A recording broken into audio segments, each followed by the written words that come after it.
Welcome to the Coliving with PadSplit podcast, where we talk to successful PadSplit investors and have them share their secrets to success, not only in PadSplit, but in other facets of real estate. This podcast will help you expedite your learning to be a successful investor in the co-living space. We are your hosts, Ray and Oriana Nunez. Show us some love by subscribing and sharing so we can continue to bring on amazing guests. Hi, everybody. Welcome. We are excited to have this episode and share it with you guys. We have Oscar Guzman with us today. He is going to share his experience from starting co-living with no experience to PadSplit to now self-managing his properties, what he's learned in that journey, what good knowledge he's gained in the past 2 years of him doing real estate without any real estate background. So you don't want to miss this episode. If you're interested in co-living, great one for you to actually tune into. You don't want to miss this one. And like always, don't forget to like, share, subscribe, leave us some good reviews. You're only helping us grow so we can continue to bring some great guests for you, for your experience, for your knowledge, and share as much as you can. And thank you for tuning in, guys. Hey, bro. Hey, welcome to the couch. Welcome. So I wanted to have you on our podcast, and good morning, by the way. But Good morning. I wanted to have you on our podcast because you have, believe it or not, in my opinion, a wealth of knowledge. Yeah, you have a lot of experience. And how many properties do you have right now in co-living? I own two, and I started arbitraging a third one. I love that. You're That's gonna cool. definitely expand on Oh, the that's awesome. arbitraging process. Yeah.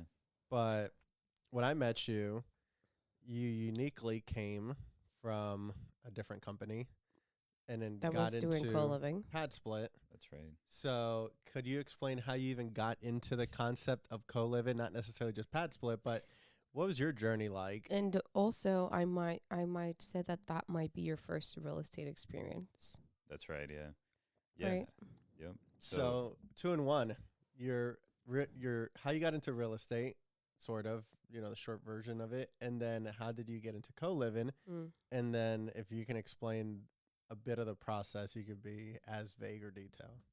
Sure. So that's pretty much like my whole story. So I guess I'll go, from the beginning, way back when. Dale, bro.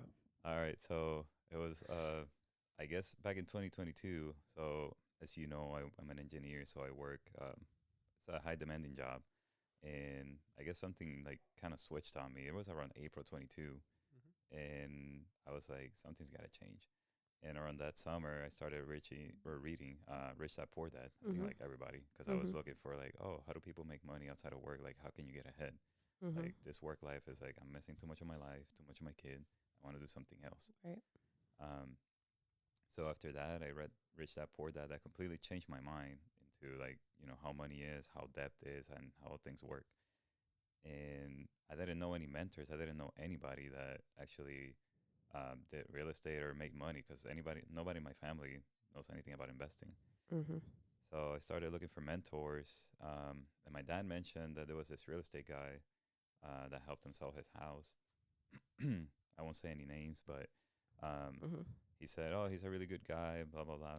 So I was like, well, he sounds like he might be a good starter place. A good fit, right. Yeah, so I reached out by email, just like, hey, how's it going? And I'm looking to start investing. Do you have any tips for me? And he was an investor. So he gave me some ideas, and he actually introduced me to the concept of co-living. And that's when he let me know about his company.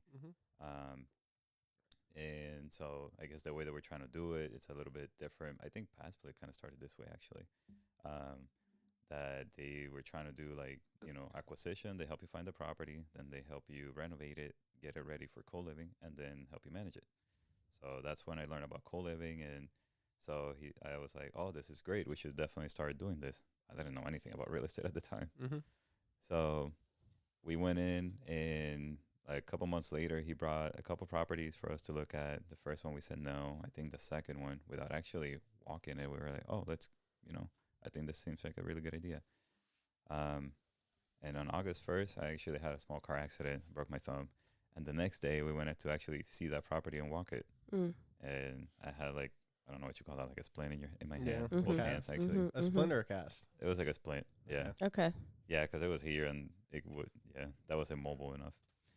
But but yeah, we went to see it. We walked it. I was like, well, this is kind of scary. It's more than I would have thought. But hey, somebody's helping us. Let's do it. It was scary because it was a big project, or why did it feel like it was too Just much at first? I guess because I just didn't know enough about investing yet. Got it. Like I didn't really understand it. Yeah. I guess. Yeah. I just knew I was about to pour my money in and hopefully make some money. Right. The returns Yeah. were quote unquote pretty good. Like 25% cash on cash promised. Um, and so yeah, but it was good. And then we looked at it. It was like, well, I don't know how you fix all this, but they have the contractors. Let's just do it. And we bought it September. I think it was like September 22. We closed on the house. We started renovations after that. I think like it took like 2 or 3 weeks to get them started, so everything got delayed. Then it was supposed to be done in 2 weeks. It took probably 2 months to finish. Mm.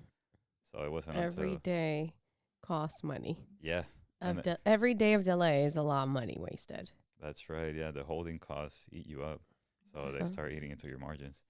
Did you buy that? Did you buy that? Not cash, but did you use financing? Like, what was the setup for that purchase? Well, Yeah, so I used conventional Mm. investment property finance. Okay. So I was So able to- like second home. No, it was like an investment property, but Got at it. the time they still had like the 15% down instead of 20 or 25. Nice. So I was able to get it with 15% down payment. and it was a turnkey property, basically. Like, if No. you wanted to rent it long term, you could have. Not quite. It needed a little bit of work. Yeah, it needed at least like the bathrooms were all bad. They had some small leaks from the toilet, so it was minor stuff, mostly cosmetics. Okay. But yeah, it was in terrible shape.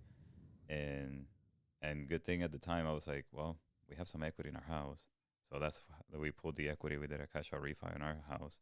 And that's how we were able to get in, and that afforded for us to acquire it and then the renovations. But it was a lot of money spent in anyway. It's a But good yeah, area, though. Hmm? It's a good area, though. it is. It's not a good area. It's a fantastic Yeah. area. Like, It's beyond it good. appreciated. Like, If it's the same one, the 32824. Mm-hmm. wow, yeah, we're appreciation. Yep. yes, it's a great area. We could say zip codes. That's a big area. Okay. Yeah, it goes from the Florida Mall all the way up to. Yeah, that zip code is Meadowwoods. huge, honestly. Yeah. All the way from like Sky Lake to almost border of I didn't Osceola. reveal It's anything, bro. It's But- all good. But it's a great area, though. And Yeah. appreciation for sure. So, okay, good. Yeah. So what was I gonna say? What it was originally a what? What was the original specs on the home? So I guess that's the part where this acquisition team did a really good job because, like you said, the location was great. Yeah. I think the price could have maybe played a little bit better, but they had 6 bedrooms and 3 bathrooms already. So Interesting. all we had to do, and the plan was to make it 9.3 or 9.4, but I think that would have been adding too many. So we took the master, we split it in half, and now instead of having a dedicated bathroom, they shared the bathroom. Got it. And then there was another master, and then we basically changed the wall orientations. We closed the one that was led to the room, and we opened one in the hallway. And so now that's another shared bathroom. Right. So at the most, people share bathroom between 3 people to 1 bathroom. That's awesome. It's a really good ratio. And then we added. So after we were all said and done, we looked at our cash and cash numbers, and they were crap. It was going to be like 5% cash on cash. Ugh. So I looked to like another way and like, hey, how can we have more money here? It was only like 7 bedrooms because we changed like what they were telling us because I didn't like the plans. And we converted a dining area into another bedroom. Mm. So that's our 8th bedroom. Mhm. And now cash and cash numbers were a lot better. Fantastic. Yeah. And the house has like a pool table area. So at least that was cool. We kind of enclosed the direct access from the house. So now people go around. Mm-hmm. But I think most people are fine with it. Most people didn't actually use it. And initially it caused trouble. So, Mm. Yeah. but yeah, so it took probably until December for the company to start, getting people, and things started going wrong right away.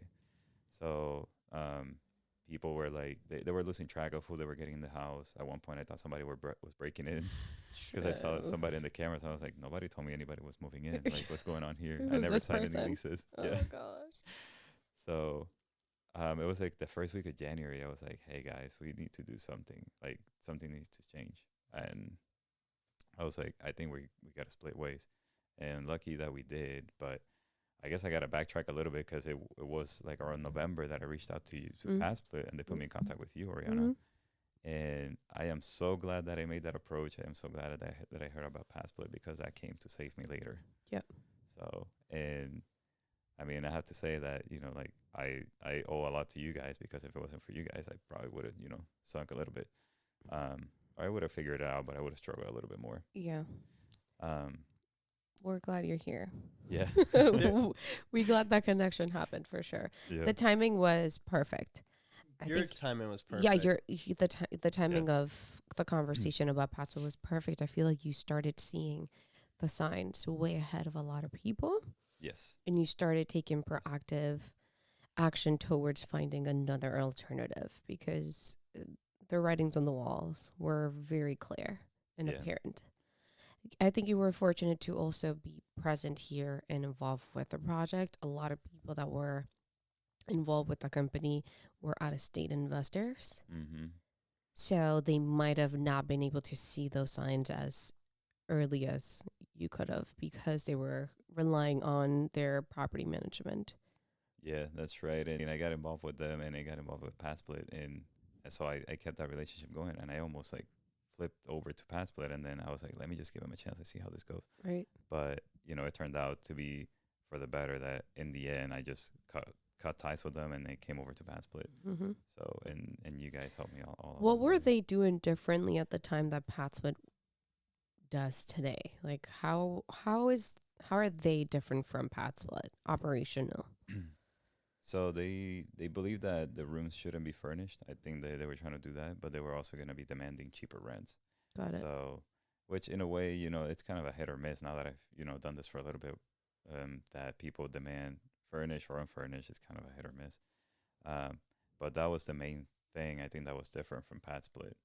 And I mean, they targeted, I think, nicer neighborhoods, which could get you in trouble, especially here in Orlando. And so I think you should target more like the B and C neighborhoods. Obviously not, like the really bad neighborhoods either, because you want to make it somewhat attractive. But I think that was the main difference. And I was going to say, during the renovations, I think they promised to keep track of those details. And you mentioned that I got involved, but I actually had to learn that the hard way when things were not moving along. Yeah. And I was like, well, something's got to change. So I started going to the property and seeing the progress for myself, and that's when I was started holding people accountable. So, but if it wasn't for that, yeah, it would have probably taken even longer.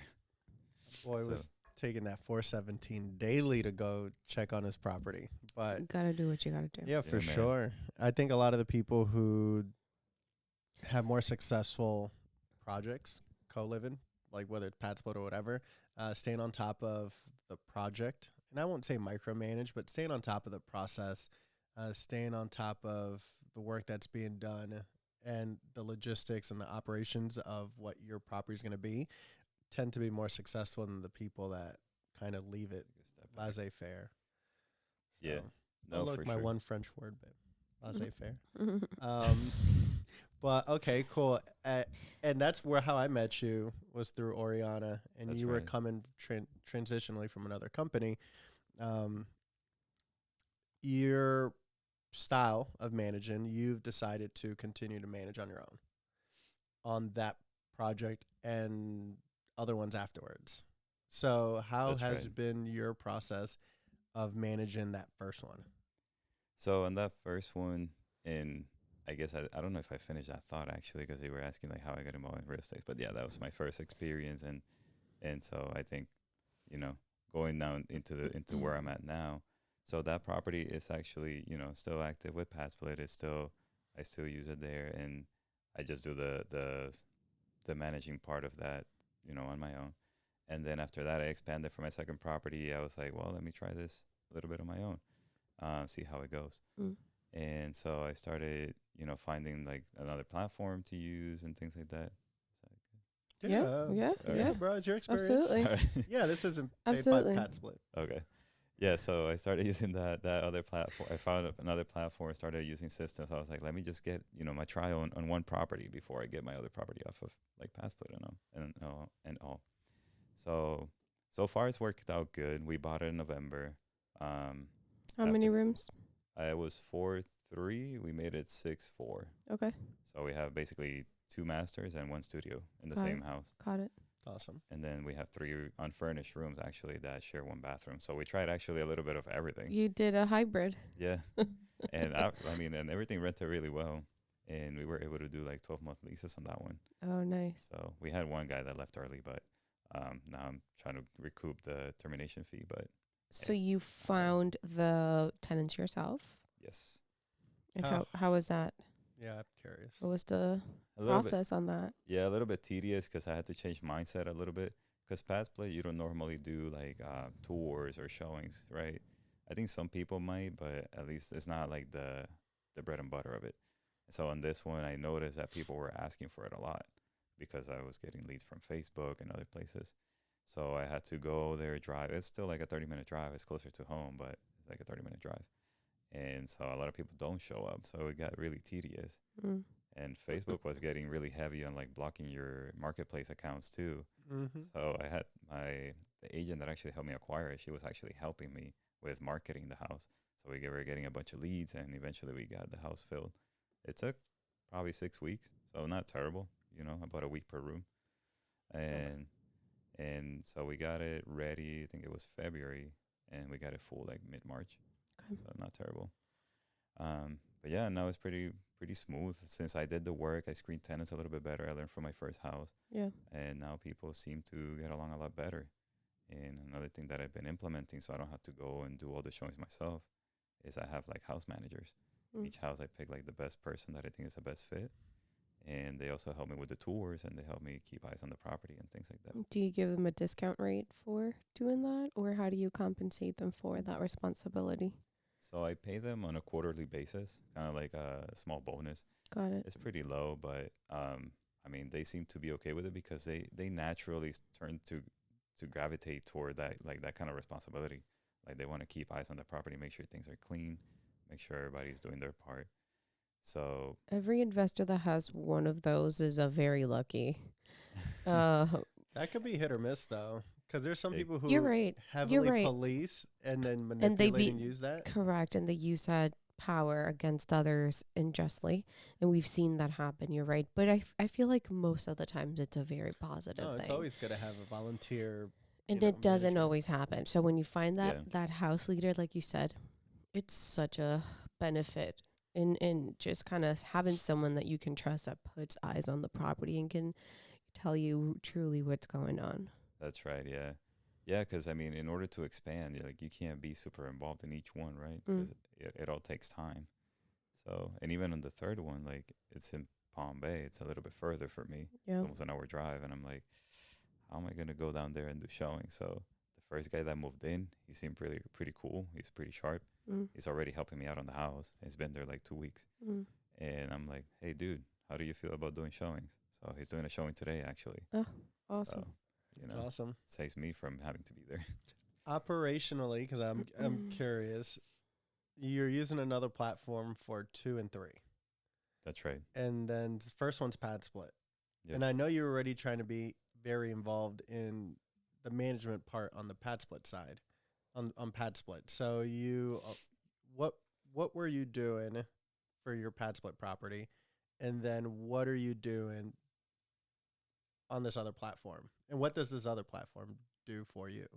Oh, like what's different? So I'm just trying to say comparison because apples to apples. Yeah.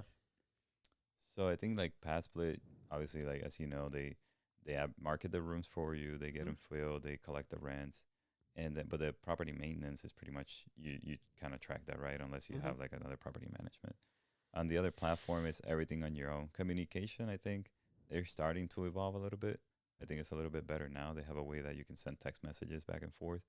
But before there wasn't that, so it's almost like a house-wide announcement, but it goes one way. You just let them know. So you got to text them individually. So those are a little bit kind of nuances. But like you set up the leases, you set up the marketing yourself. You have to track the rent payments. I mean, there's automatic reminders and all that, right? So it's like an interface to list. It's almost no, it's like a property management software. Okay. Pretty much Okay. what it is. Okay. Okay. Yeah. Got it. So I mean, I pay them a fee. It's like a monthly fee, but I do everything on my own. It Got just it. helps me manage. Got it. That's pretty much what it is. Yeah. I And- want. And you do the marketing, you do the screening, you do the collection, you do the maintenance. That's right. Have you hired anyone for that one, property management, or are you currently still juggling that? Yeah, I'm still currently juggling You're a it. thug, bro. Yeah. You're a thug. Yeah.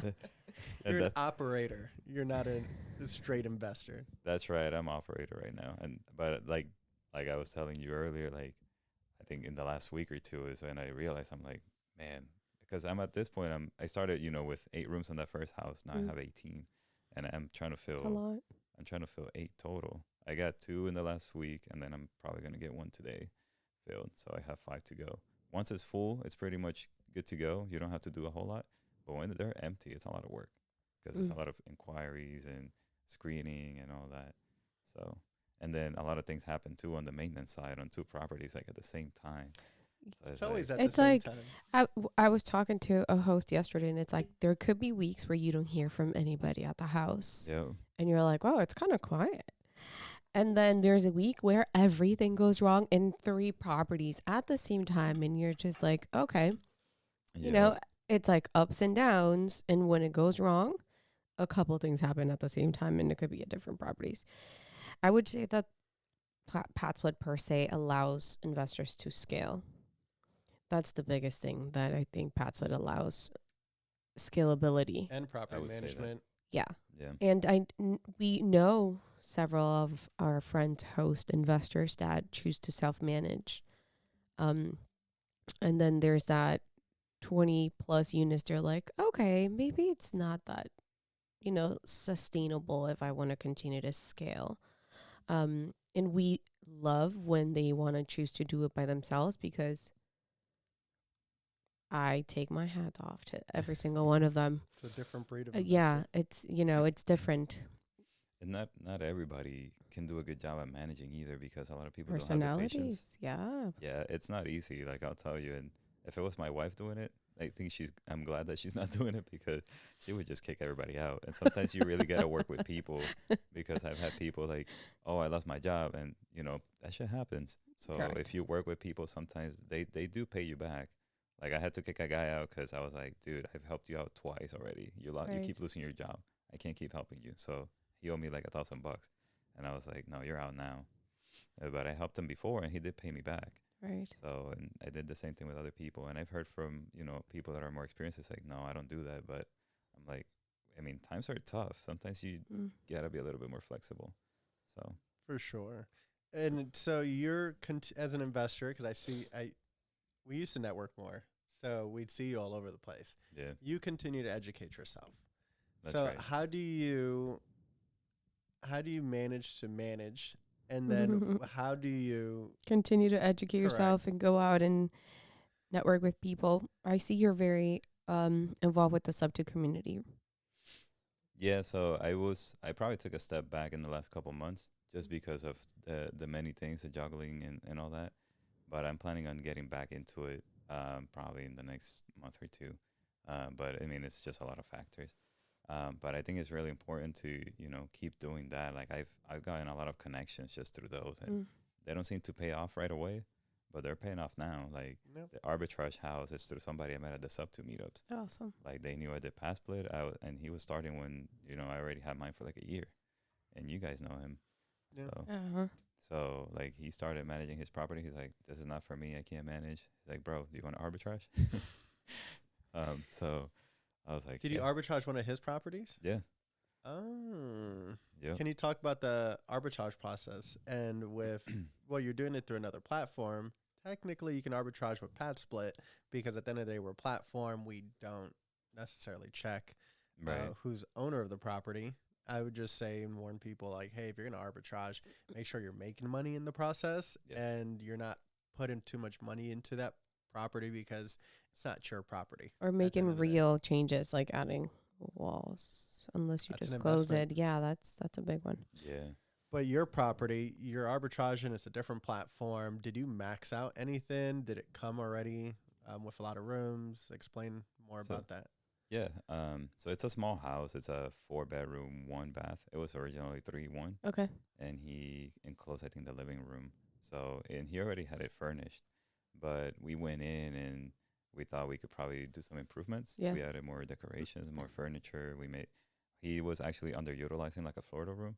We turned that into like a really cool, nice hangout area, like a living room with a, we added a TV, we added some chairs, we added like even board games and things like that for people to hang out. Nice. And so now the house looks welcoming, warm, and I think it'll go a lot better. We actually increased the rents too. I think he was charging like maybe around $750 a month. Mm-hmm. My first room filled at 900. So Awesome. for a shared bathroom, I think and I mean I'm charging a lot more on my Melbourne house with the private bathrooms, but things like that actually make a big difference. Right. For sure. And the lease is pretty straightforward. I actually grabbed like a template from somebody else, and I modified it a little bit, and it's pretty clear on who's responsible for what. Like, the owner still takes care of most of the things of the property. If it's under like $100 or something, then I'll pay for it and things like that. So, I mean, so far it's not bad, but time will tell. It's only been, I think, 2 weeks since we're officially, started going live on that one. Well, that's still awesome, though. How many rooms are just one room occupied at $900? Mm-hmm. I got 2 now because he referred another person. Oh, wonderful. Awesome. Yeah, so it's got 2, and hopefully I can fill the next 2 in in the next couple weeks. I think that's big when you ask your members to refer someone. Mm-hmm. They have so many coworkers or family members or friends that they know that could benefit from it. So asking that is always super beneficial.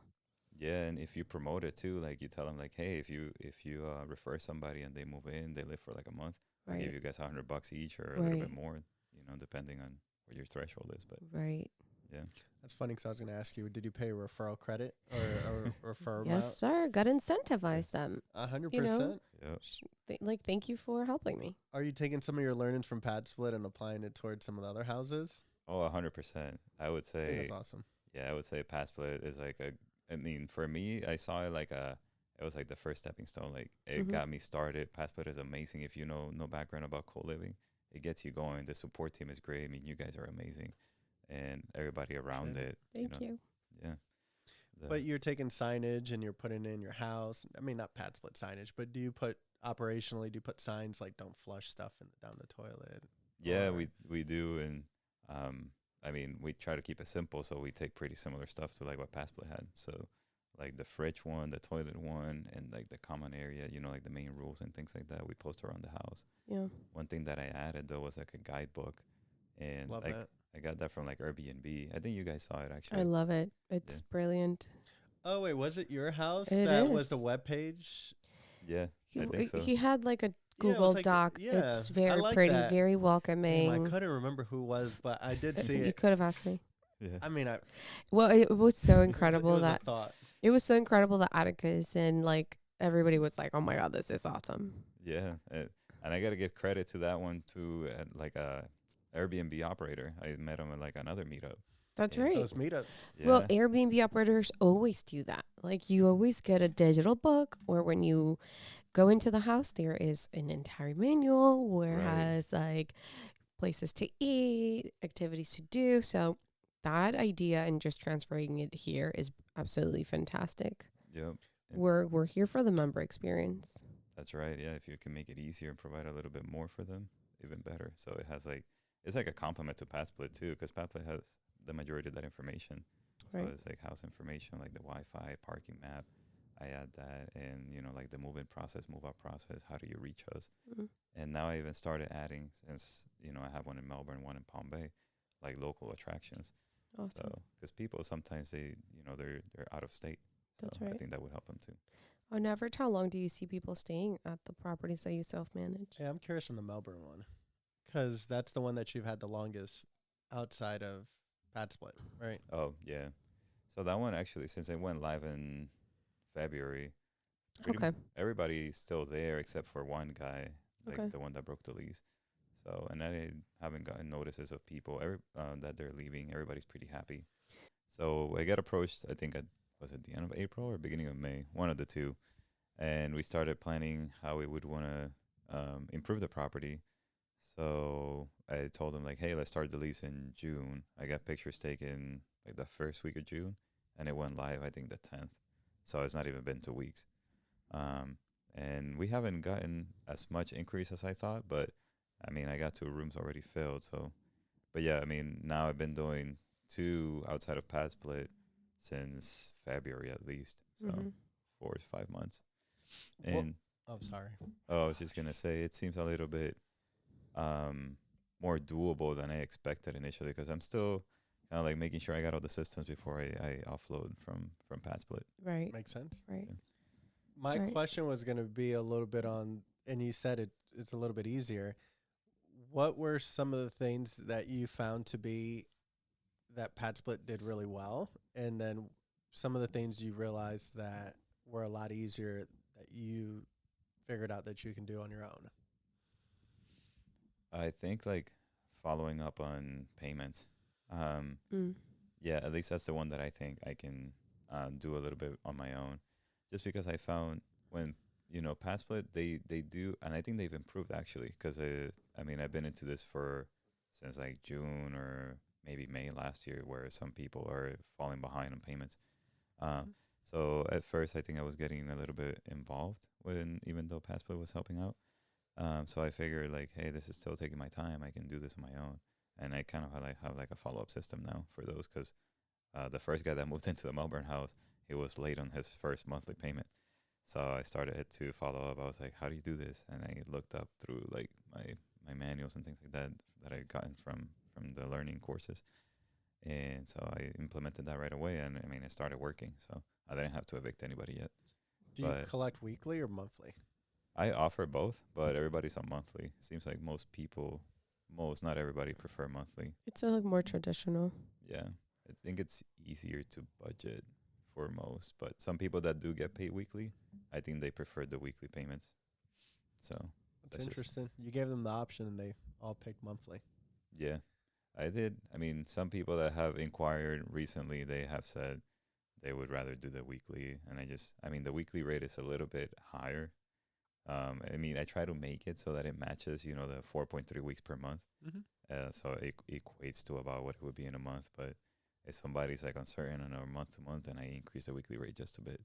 So, but I mean, other things that PassPlay had really good. I think the automation on the advertising Mm. and how you have everything in one easy place to access. You have all the communication in PassPlay, and then you have the tasks that also are there.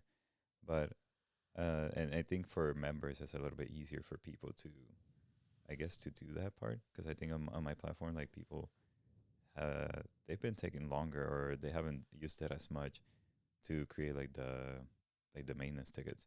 They usually just reach out by text, and that just makes it a little bit hard to manage.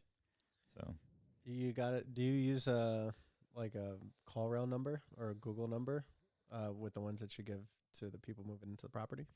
yeah, pretty much. Like I pretty much try to run everything on like a Google Voice number. I don't want to use my personal, Of course. but I think some platforms like Zillow, they don't let you use like Google Voice. I They think it's verify. That's crazy. yeah. So a few tenants have my real number, but I try to avoid it as much as possible. Correct.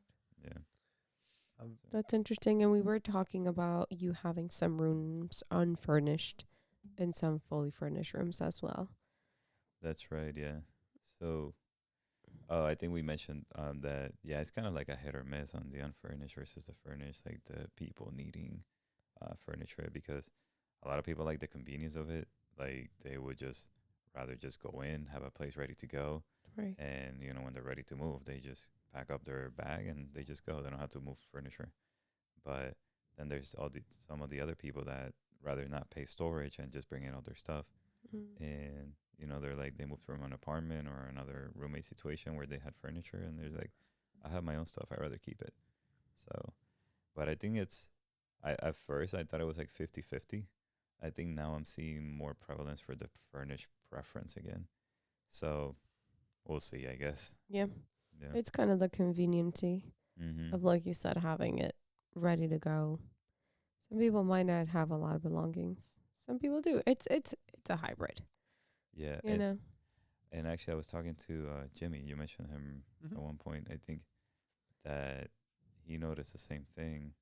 That it depends on the audience. Like depends on the market. The location of the property. Yeah, like people with a little bit more that make a little bit more money might have their own furniture, but people that make a little bit less might not. So they might prefer the furnished situation too. Mm. So That's very interesting, and I like to hear like the split test data so that you can see which one seems to work best and that other people are doing similar things so you can compare. And I think that's some of the stuff that obviously needs to be shouted out more amongst us that do co-living because I know that there's trainings that teach you to do bigger bedrooms, bigger properties. There's trainings that tell yeah, you to keep common areas.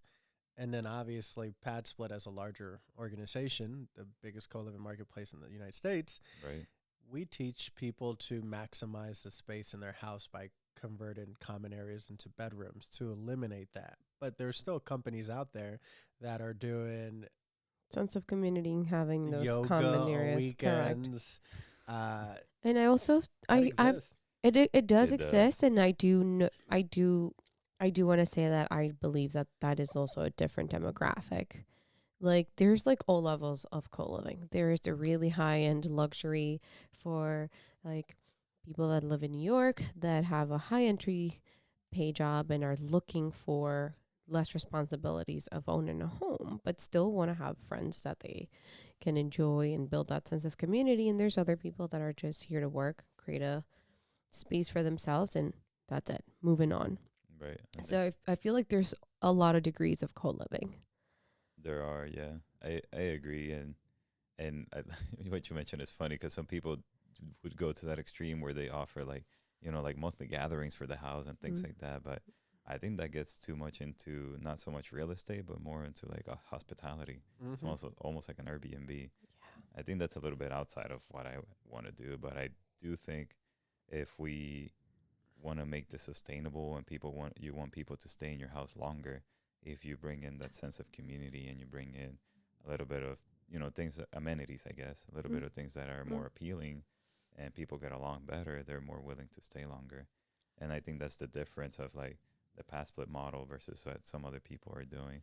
Because PadSplit, like you said, you just try to get as many people in the house, maximize returns, and you're providing as many rooms as possible too. So it's not like you're doing something wrong. It's just a different concept, I guess. But Correct. you also are allowed to charge a little bit less because you have more rooms. So We've also seen investors having those common areas within PadSplit. So PadSplit doesn't obligate you to convert it neither. right, Kind of like we're suggesting what you could do, but we still see investors keeping those common areas with the platform as well. yeah, So it's like a dealer's choice. that's right.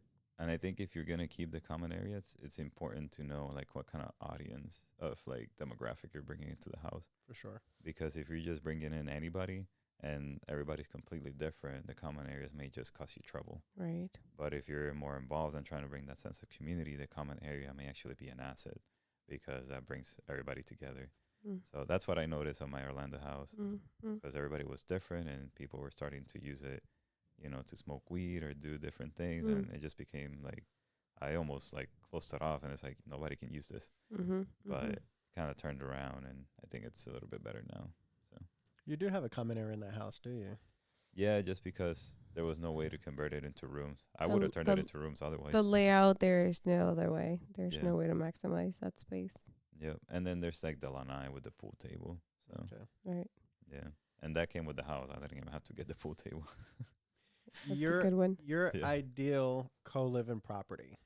What are some of the, and not to mix it with buy box, but like what does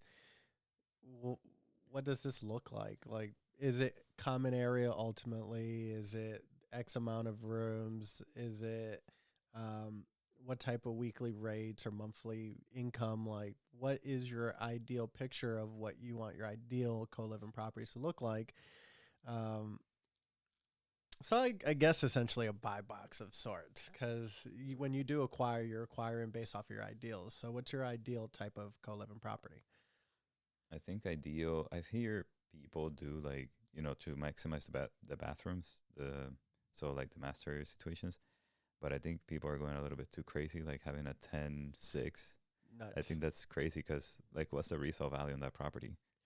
For the neighborhood anyway. I agree. If it's a mansion, sure, go for it. But if it's like in a regular neighborhood, I don't think that's gonna resell very well. But Agreed. I think my ideal is no more than 3 people to a bathroom. At the Palm Bay house is an exception because that one's 4-1. But so we're testing it out, and then having at least 1 or 2 master bedrooms. I would say no more than about $50,000 per bedroom. So if it's a $200,000 house, then at least 4 bedrooms in the house. If it's 400, at least 8, and so on and so forth. I would rather keep it under 8 bedrooms, just because I think you bring less attention. I know some people are doing like above 10 and such, Mm-hmm. and it's definitely doable if you have enough space and enough parking. Like if it's like a quarter acre or bigger and you have enough parking area, sure, go for it. I just think it maybe may make it a little bit harder to manage and less attractive for people because I actually get those questions on the inquiries like, how many people live in the house? And how do you manage so many people in the house? Mm. So I think 6 is about the sweet spot. But I think 4, and when you go lower than that, it's also kind of harder to make those cash and cash numbers. Mm-hmm. So I think between 6 and 8 is ideal. So, and definitely parking is a big one. I think you want enough parking, at least one spot per bedroom, unless you're like right next to like a bus stop and you're trying to target that audience, then you don't need as much parking. But I try to do one per room. So you would have a property with 8 parking spaces. Yeah, I think my Orlando house has 7, so Okay. it's almost there. The Melbourne house has 7 parking spots, pretty much. Got it. So Surprised your Orlando one has 7 parking spots. yeah, it's because it's got like a big like driveway and front yard situation. So it like And it people gives, park on grass. we put like mulch, and that's like one of the things that the other company kind of like suggested. Mm. I would have done like gravel, but I don't know if I would have had the money at the time anyway. But yeah, the mulch, and now we gotta redo the mulch probably every 2 years or so. And they just park over the mulch, and then there's one spot that's outside of like the front yard, just off street. So yeah, That's interesting. And then your typical avatar for like member tenant moving in, like income to like, is it 2 times, 3 times the rent? Yeah, what do you look for when you're qualifying a tenant that is a good, ideal member for your properties? for tenant, I try to look for like 2.5 times the rent Okay. to income. I may go a little bit lower, depending on like if they seem like a really good tenant. But I think if you go lower than that, then you just got to be careful because you may actually not be helping them out. Um, I think I mentioned this that like if you do, if a tenant has, I guess, this high income or whatever, and they make like $1,000 a month, but the rent is 800, how do you live with the 200 extra? Yeah. So I think at that point you just gotta find or provide it or tell them like, hey, I can't help you. You gotta find something like more affordable. So That's right. And then how do you price between a furnished room and a non-furnished room? Because it's already hard enough to price a furnished room on PadSplit and come up with a number in a city that we're not, quite prevalent in. But now to go ahead and discount or figure out pricing for something that you're not adding extra value in, how do you price between the two? yeah, so I think like I learned this formula through like other groups and things like that. Mhm. And it's not like a hard and set formula, but it helps. It provides like a good guideline. So if you look at the rents for like a studio in the area, either a studio or like a 1 bed, 1 bath, they're usually pretty close. And you take that and multiply it by 75%, 75 to 80%. And then from there, if it's furnished, then you could add like 50 to $100 to that amount. And if it's unfurnished, then that you just leave it there. If it shares a bathroom, you discount it further, like another 50 to $100. If it's got a private entrance, you can actually add a little bit more. And if you add other amenities, you can kind of price it from there. And it's kind of like squishy. It's not like a hard formula, like I said, but it gives you a good idea. So I guess I'll give you the example. Like in the Melbourne area, I think the studio rents are at least like 1,500, at least near where my house is. So 75% of 1,500, don't know the exact math now, but let's say 1,200. Mm-hmm. And so, but it's got a private bathroom. So yeah, 1,200. It's got a private entrance. I could add another $50, so 1,250. So that's actually the pricing on my studio, and it's fully furnished. All utilities included. All utilities included. That's right. Okay. Yeah, because if you were to add that and pay for them on your own, it would be 1,500 for the rent plus another $200-300 a month, so 1,800. So it's still a good value. Right. And for the unfurnished rooms, then I would discount it like another $100 or $200.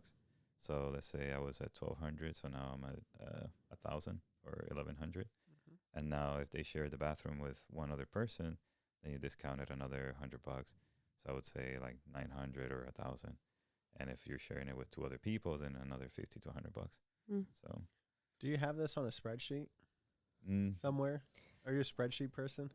I am. He's an engineer. That's why I'm asking. Like, I would not expect anything less. Yeah.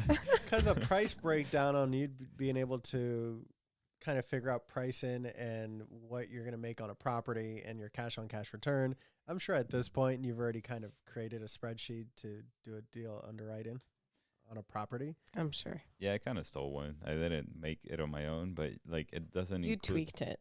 Yeah, and I mean, they say like you learn by collaboration, right? Oh, That's the for way to sure. learn. So You build on what's already built. exactly. Why reinvent the wheel? Oscar, so what's next for you? What are your goals in co-living? What are you looking to do next? So I think initially like my goal was to have 6 houses in co-living because I was thinking I could clear $2,000 cash flow per house. Mm. So my goal is to achieve about 12,500. That's my first goal, obviously not my long-term goal. Yeah, But yeah, Goals yeah. change. yeah. So I mean, at least in a couple of years, I want to be at 25,000 a month cash flow. you know, Yes. But of passive income, I should say. But the immediate one is that 12,500.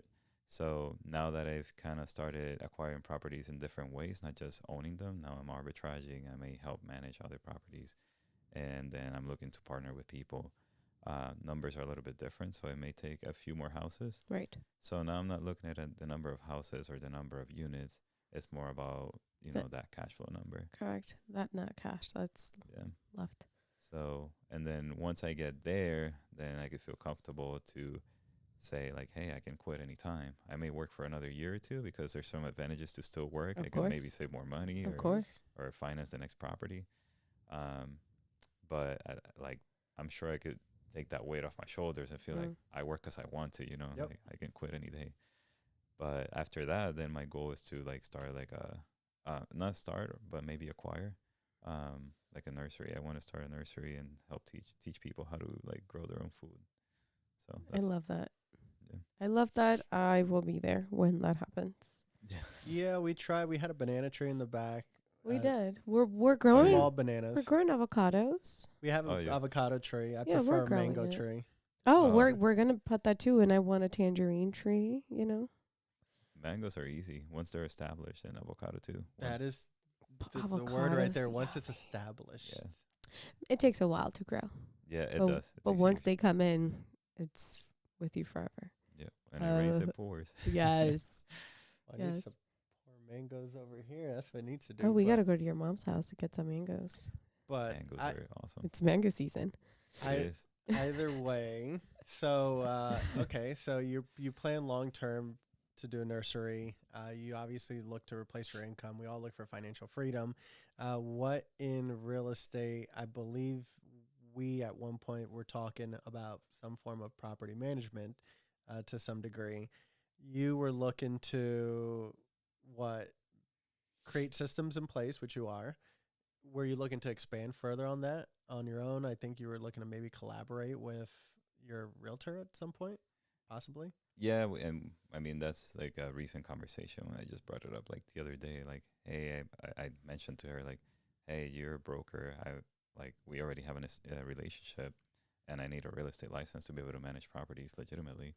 So, like, would you consider partnering? And she told me like, hey, I'm considering starting a real estate, property management company. So I was like, okay, we got to talk then, because we already kind of talked in that, and you and I have talked it before, I think.